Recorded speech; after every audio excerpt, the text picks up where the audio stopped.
점적관당 소요량은 약 113이 되겠죠. 소량을 주게 되면은 300을 주게 되면 2%를 주게 되면은 3%가 되면 우리 점적관을 줄 때는 15리터에 2%면은 300ml가 될 것이고요. 그걸 점적관 4개를 나누게 되면은 75 정도의 물을 주는 것이 되겠죠. 그다음에 다량을 그러니까 600을 주게 되면은 우리가 점적관당 소요량은 600ml 주게 되고 점적관당 150ml 주겠죠. 만약에 제가 시험 문제 낼 때 이제 기말고사 얼마 안 남았잖아요. 요 내용을 그대로 쓰고요. 쓸 거예요. 쓰고 나서 여기다가 표준 소량 넣고 여기다가 15리터 넣으면은 여기다가 가로칠게요. 그럼 맞출 수 있어요, 없어요? 가로치면 맞출 수 있죠?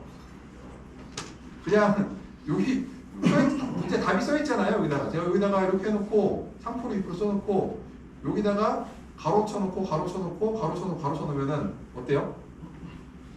할 수 있겠어요? 볼게요. 2% 그러니까 15리터에 3%면은 450ml 나오죠. 다시 요거를 갖다가 점적관 4개로 물을 주게 되면 4로 나누게 되면은 113ml가 나오죠, 대충. 그 다음에 2% 잡으면은 300ml가 되니까 이걸 갖다가 4로 나누게 되면은 75가 나오죠. 왜냐면 내가 문제를 할 때 이렇게 가로치고 이렇게 가로를 쳐볼게요. 객관식, 주관식으로, 그죠? 단답식으로 이렇게. 아마 오늘 이거는 초등학교 4학년 수학 문제이기 때문에 아마 맞추지 않을까. 이거만 무슨 얘기인지 이해를 했으면.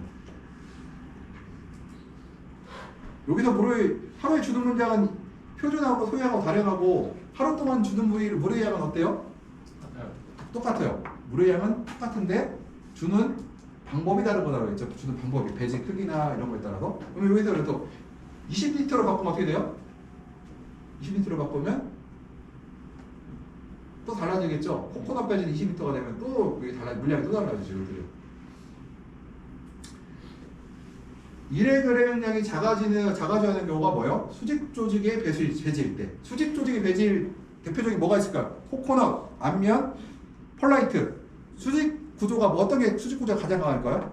앞면과 펄라이트와 코이어 배지 중에서 일반적으로 코이어 배지가 펄라이트가 가장 수직 배지가 강해요. 그래서 펄라이트 배지는 우리가 소량 다회 전략을 써요. 우리가 초기에 특히 정식 초기에 뿌리가 발달하기 전까지는 소량 다회 전략을 펴요.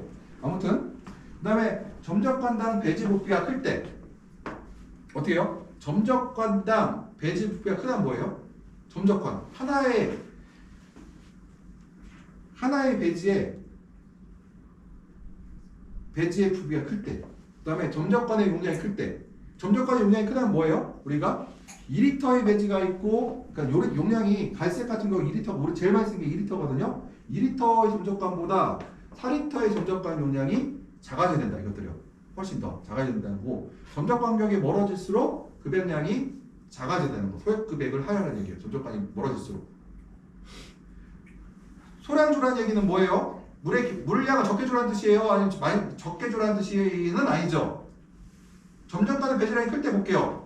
이게 200리터를 주는데 내가 300을 준다고 쳐요. 300ml를 주는데 예를 들어 배지 사이즈가 10리터인 게 있어요. 10리터. 하나는 20리터가 있어요. 그러면은 이 뜻은 뭐냐면은 300ml 물을 준다 하더라도 어떻게 하냐면 10리터 같은 경우는 어떻게 해요? 내가 예를 들어 150, 150을 주는데 만약 이런 경우에는 75씩 4번을 줘서 맞추라는 얘기죠. 이것들을 똑같이 답에 맞추라는 얘기예요. 그래서 이거를 일의 금량이 작아지는 경우에 소량 금액을 하는 경우에는 우리가 점적관의 용량이 클수록 점적관이 멀수록 이렇게 하라는 얘기고요. 그 다음에 배지 특성을 얘기를 할 때 배지가 너무 과습한 경우에는 급액 간격을 길게 한다. 급액 간격을 멀리 띄우라는 얘기죠. 습할 때는. 그 다음에 일의 공급량은 많게 하는 걸 좋다. 한 번에 물을 많이 주고 간격을 펑펑 띄우라는 얘기예요. 예를 들어서 코코넛 배지가 일반적인 경우에는 앞면 배지보다 더 습해요.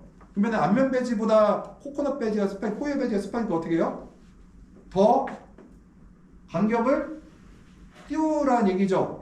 띄우려면 어떻게 물을 많이 주고 띄우라는 얘기예요. 이것들이요. 코코넛 배지가 앞면 배지보다 볼륨도 크고 습을 많이 갖고 있는 특성들이 있기 때문에 보통 우리가 간격을 더 벌리고 한 번에 주는 양은 물을 많이 주라고 하는데 문제 하나 있어요. 여기서 내가 코이어 배지 얘기했죠. 포유 배지가 일반적인 경우에는 더스트가 50% 섞였을 경우에는 분명히 함수율, 그러니까 물이 잘 빠짐이 좋지, 그러니까 앞면보다 수직 배수가 좋지 않은데 문제가 하나 있어요. 치배 비율이 너무 높거나 배지가 품질이 안 좋은 경우에는 수직 배수가 너무 강하게 나타나는 경우가 있더라는 거예요. 그래서 실제로 여러 가지 문제들이 발생하고 있어요. 보면은 코이어 배지가 거친 배지들, 굉장히 품질이 안 좋은 배지들이 수직 배수가 너무 심하게 발생해서 실제로 배지가 물을 잘 안 차는 경우가 있거든요. 그래서 수직 배수가 잘 되는 배지들은 우리가 물을 쪼개서 여러 번 주라는 얘기고, 수직 배수가 안 되고 물을 너무 많이 갖고 있는 배지들은 우리가 많이 주되 턴을 크게 튀우라는 얘기예요. 그 다음에 배지가 건조할 때는 적은 양의 금액을 자주 하여 배지 전초가 고루 확산되게 하는 것이 좋다. 내가 함수율이 내가 실수로 해서 코이어 배지, 앞면 배지를 이제 재배를 하고 있는데 양액기가 고장났어요. 몰랐어. 그래서 함수율이 봤더니 한 25%? 30%까지 떨어졌네? 그럼 어떡할까요? 물을 한 번에 왕창 줘야 될까요? 아니면은 쪼개서 채울까요? 이런 경우에 어떡하느냐? 우리가 한 70ml씩 주고, 그러니까 2분 정도 주고, 한 3분, 2분도 쉬었다가 또 2분 주고, 2분 쉬었다가, 2분 주고, 2분 쉬었다가 이런 식으로 물을 줘요. 쪼개서 물을 갖다. 쪼개서 물을 줘야 어떻게 될까요? 그 이유가 있는데, 물을 쪼개줘야 배지가 채워주는 이유가 있어요. 배지가 너무 말라서 앞면 배지가 크게 만들게요. 앞면 배지가 이만해요. 이만한데 이게 배지가 함수율이 30%야. 그러면 어떻게 되느냐? 배지가 30% 배지에서는 어떻게 되느냐? 드리퍼가 이렇게 있으면은 물을 주게 되면요, 이렇게 돼요. 이렇게 함수율이 한 50% 정도 되잖아요. 그럼 어떻게 되냐면 얘가 이렇게 돼요.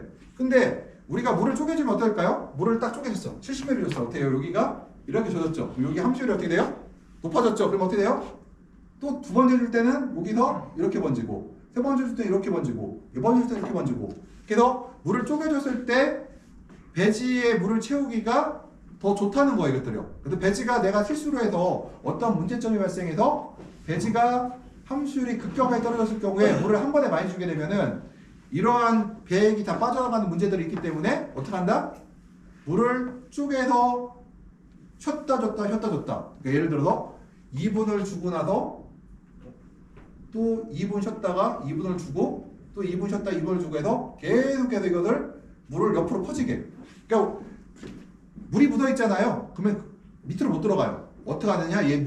물은 특성이 여기가 젖어 있으면은 습을 따라 이렇게 흘러 들어가는 특성들이 있어요. 이렇게요. 이렇게. 그러면은 물을 쪼개준다는 얘기는 여기서 젖고 여기서 젖고 여기서 젖으니까 점점 옆으로 퍼져나가는 거죠. 그래서 처음에 할 때는 이게 배지가 말랐다 한번 마르게 되면은 물을 조금씩 자주 넣어서 전체가 확산되는 게 좋다. 그다음에 점적관의 크기에 따라 작은 것과 큰 것이 있는데요. 예를 들어 분당 35ml짜리가 있고 75ml짜리가 있는데요. 우리가 작은 것이 큰 것보다 효율적으로 배지 내에 확산시킨다. 바로 이것 때문에요. 물을 한 번에 많이 주면 어떻게 된다? 바로 아래쪽으로 이렇게 퍼진다고 했죠. 물을 조금씩 천천히 주면은 옆으로 이렇게 번진다고 했죠. 옆으로 천천히 번진다고 했죠. 그래서 우리가 보통 가장 많이 쓰는 배지가 보통 분당 30ml 내외인 그 드리퍼를 우리가 가장 많이 사용되고 있어요. 우리가 그 적절한 함수율은 생육 단계와 계절에 따라 차이가 있어요. 그래서 생육 단계와 계절에 따라 차이가 있다. 그러면은 계절에 따라 차이가 있겠죠. 우리가 보통 겨울철에 같은 경우는 한 60%, 65% 정도 유지해요. 한낮에. 반면에 지금 같은 시기에는 우리가 70%에서 80% 사이를 우리가 유지하려 노력을 하거든요. 한낮에. 그러니까 계절에 따라 당연히 다르겠죠. 또 하나, 내가 정식 초기에 나무를 심었어요. 그러면 정식 초기에 한 8월 달에 이제 뿌리를 내린 시점이잖아요. 뿌리가 많이 만들어지려면 어떻게 해야 돼요?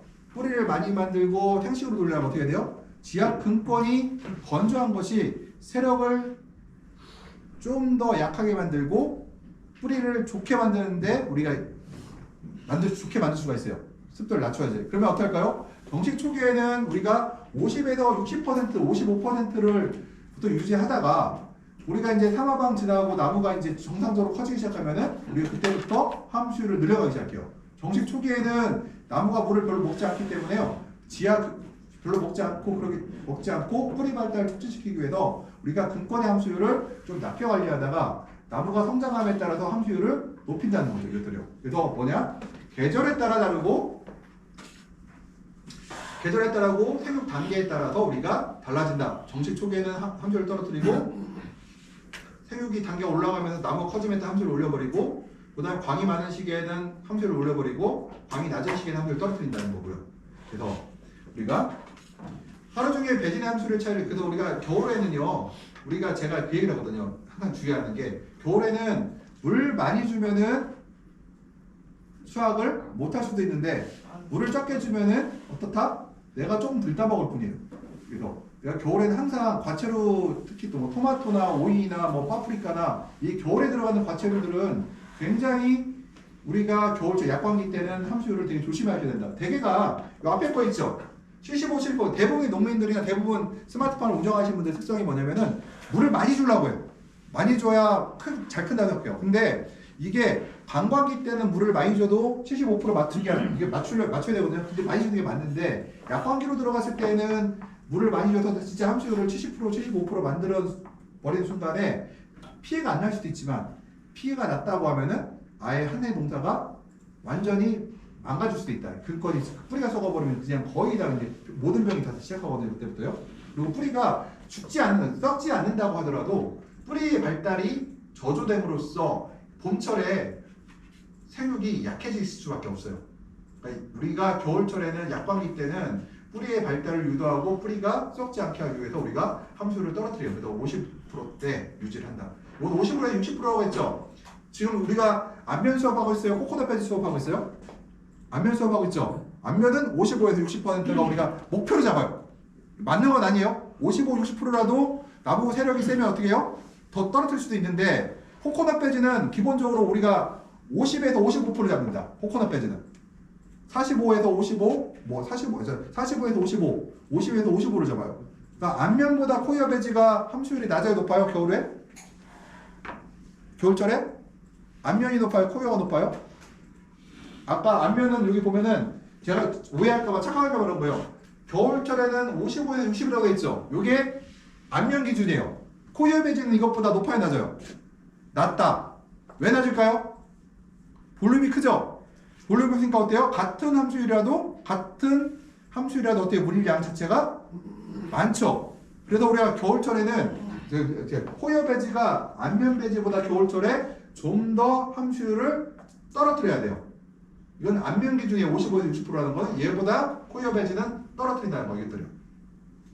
그 다음에 하루 중에 배지의 함수율 차를 이용하여 작물의 생육을 조절할 수 있는데 이를 함수율 변화는 약 8%가 적당하고 생생장을 유도할 때는 10%, 영양생을 유도할 때는 6% 이하가 유지된다고 하는데요. 보면은 겨울철에 55에서 60%가 이제 한낮이잖아요. 그럼 겨울 밤에 어떻게 돼요? 여기서 8% 떨어뜨리면은 한 47에서 50% 초반대까지 관리가 되는 거죠, 이것들이. 그래서 우리가 그 다음에 우리가 여기서 야간의 함수를 떨어뜨리는 가장 좋은 방법이 뭐가 있을까요? 그러면은 야간 함수를 떨어뜨리고 싶어.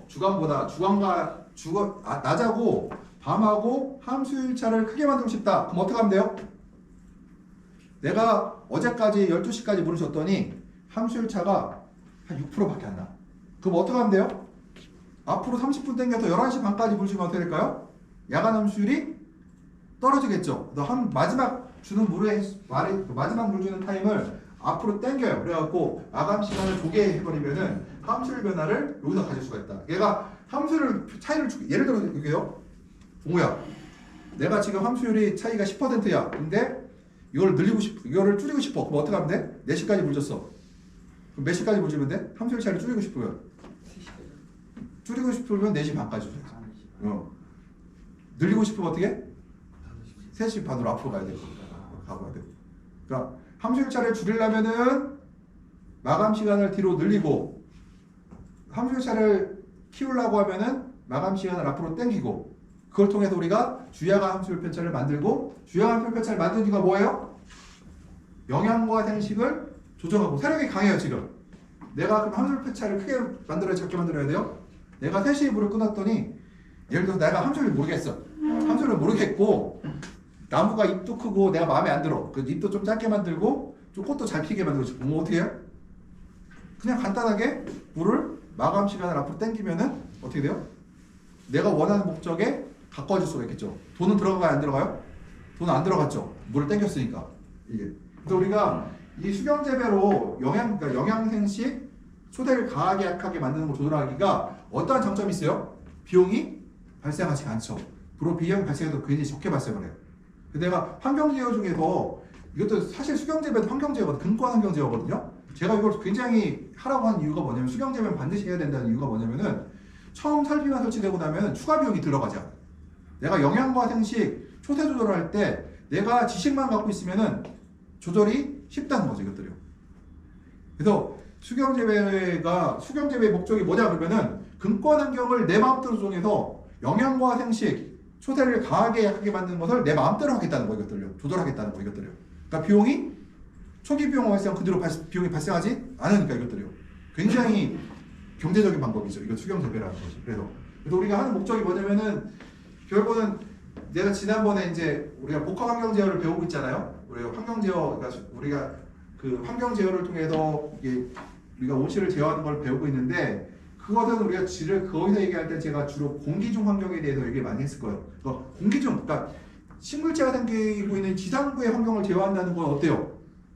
굉장히 장비가 많이 들어가고 에너지도 발생을 하고 굉장히 높은 노하우가 필요하잖아요. 반면에 이 근권은 어때요? 굉장히 쉽죠. 우리가 간단해 그냥 함수를 주야간 편차를 만들려면 어떻게 해야 돼? 다시 주야간 편차를 만들려면 함수율 편차를 만들려면 앞으로 당기면 되지. 예. 그 다음에 함수율 편차를 줄이려면 어떻게 해요? 늘리면 뒤에 한 타임 더 주면 되는 거고. 이게 굉장히 쉽죠. 이것들이. 그래서 내가 이렇게. 그 다음에 우리가 그 배진의 기당은 비용 30~40% 들어간대요. 함수율을 관리를 하는데 최소 20% 넘게 들어간다. 근데 이게 25%라는 건요. 얘가 물을 아무리 채워도 그 안면주차도 75%, 80%가 넘어가진 않아요. 웬만해서는.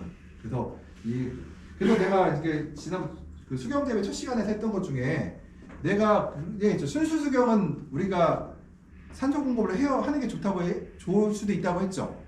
그러니까 순수 수경 뿌리를 물에 담가놓고 키우는 것들은 산소 부족이 발생할 수가 있어. 언제? 여름철에 발생할 수가 있어요.